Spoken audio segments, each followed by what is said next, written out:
জানতে পারবো আমাদের রাজ্যের বাইরে অর্থাৎ দেশের প্রতিটি রাজ্যে এমনকি কেন্দ্রেও দিল্লিতেও শুধু তাই নয় আমাদের দেশের বাইরেও এই স্বামীজির জন্মজয়ন্তী তার অনুষ্ঠান হচ্ছে, তিনার প্রতি শ্রদ্ধা জ্ঞাপন হচ্ছে। তিনাকে আমরা সকলে শ্রদ্ধা জানিয়ে তিনার যে উপদেশ, তিনার যে বাণী, সেগুলোকে আমাদের কিন্তু চলার পথেও হয়ে আমরা থাকতে পারি, তো নিশ্চিতভাবে আমরা সব দিক থেকেই আমরা সফল হব আর কি। আমাদের রাজ্যের মুখ্যমন্ত্রী মাননীয় মুখ্যমন্ত্রী মমতা ব্যানার্জি এবং আমাদের জননেতা অভিষেক ব্যানার্জির নেতৃত্বে কিন্তু এই কার্য, এই রকম অনুষ্ঠান তা পালিত হচ্ছে। আমাদের রাজ্যে আরও অনেক রকমভাবে দিল্লি, কলকাতায় তা পালন হচ্ছে। আজকে বিভিন্ন অনুষ্ঠানের মধ্যে দিয়ে, বিভিন্ন সামাজিক কাজকর্মের মধ্যে দিয়ে এই দিনটিকে উদযাপন করা হচ্ছে। স্বামীজি ছোটবেলা থেকে তিনি বুদ্ধিমান ছিলেন, আবার ফিলোজফারও ছিলেন। তিনার জন্ম পর থেকে তিনার যে জ্ঞান, সে জ্ঞান প্রকাশের পর থেকে তিনি আধ্যাত্মিক চিন্তা ভাবনার সঙ্গে যুক্ত হয়েছিলেন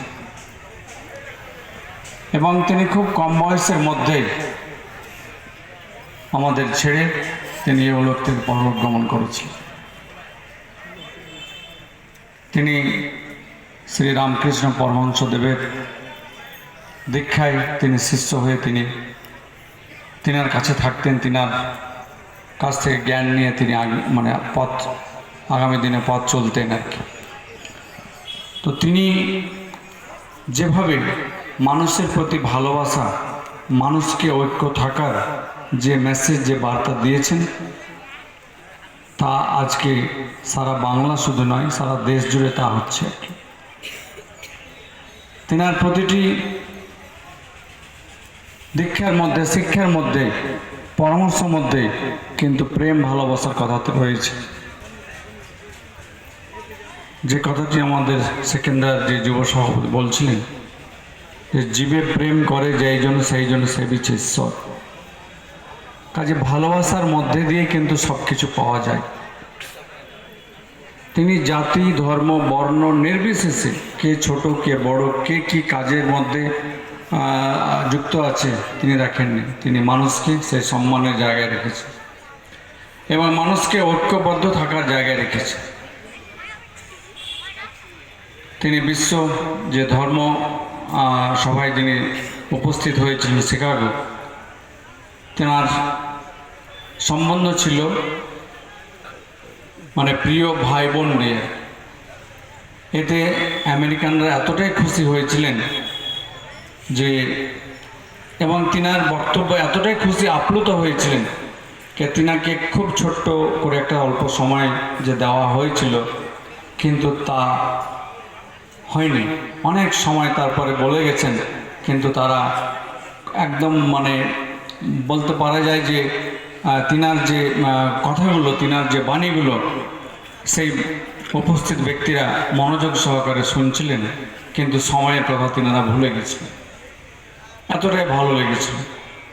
কাজে স্বামীজি যেভাবে মানুষকে প্রেম, ভালোবাসার, ঐক্যবদ্ধ থাকার, মানুষকে যে শ্রদ্ধা ভালোবাসা দিয়ে তিনাকে চলার যে পথ দেখিয়েছেন, এবং কখনোই তিনি বিভাজন, যে কে শিডিউল কাস্ট, কে শিডিউল ট্রাইব, কে আপার কাস্ট, এইসব কখনো তিনি মানেননি। তিনি মেনেছেন সমস্ত মানুষের রক্ত যেমন লাল, আমরা সমস্ত মানুষ একসঙ্গে থাকবো, একসঙ্গে চলবো, সেই কথাগুলো তিনি বলে গেছেন। কাজে আমরাও সকলে আজ থেকে শপথ নেব যে তিনার যে সেই পথ দেখানো, যে পথেও করে আমরা আগামী দিনেও আমরা চলব। এই হবে আমাদের সকলের অঙ্গীকার।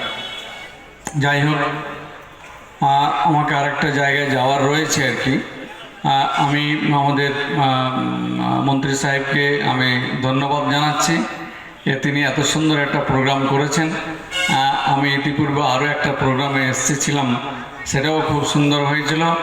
আমি লোকসভা ভোট চলাকালীন একটা কথা আমি আমাদের অন্যান্য ব্লক নেতৃত্বের বলেছিলাম, কে সংগঠন যদি দেখতে হয়, জানতে হয়, শিখতে হয়, তাহলে রঘুনাথগঞ্জে এসে দেখাবার কি। কাজে আমি সকলকে ধন্যবাদ জানাচ্ছি। আপনারা এইভাবে আমাদের মন্ত্রী সাহেবের পাশে থাকবেন, পাশে থেকে তিনাকে দোয়া আশীর্বাদের মধ্যে দিয়ে আমাদের নেত্রী মমতা ব্যানার্জির হাত মজবুত রাখবেন। আমি এই কথা বলে আমার বক্তব্য শেষ করছি। ধন্যবাদ। সকলে ভালো থাকবেন, সুস্থ থাকবেন।